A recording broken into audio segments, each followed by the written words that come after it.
Hello everyone and welcome back to another video from Wake&Tech. In this video, I'm going to show you how to change your username on your PandaBuy account. So let's get started right away. First of all, open up your web browser and then in the address bar, type in pandabuy.com and press enter. You will now be taken into the official PandaBuy website. Now, if you haven't logged into your account already, click on the sign in button at the top right corner and proceed forward with your email address and your password. After logging in, you will end back within the home page.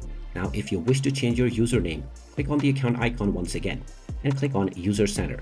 Now, from the User Center page, scroll down and click on Account.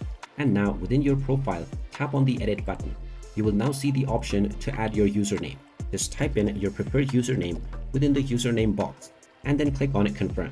You also have the options to add your avatar, your phone number, as well as your date of birth and your gender. After entering all of your desired information, click on the Confirm button.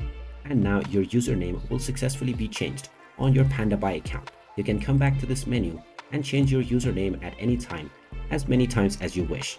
And there you have it. That is how easy it is to change your username on PandaBuy. If you find this video helpful, make sure you hit that like button and subscribe to our channel if you haven't done so already.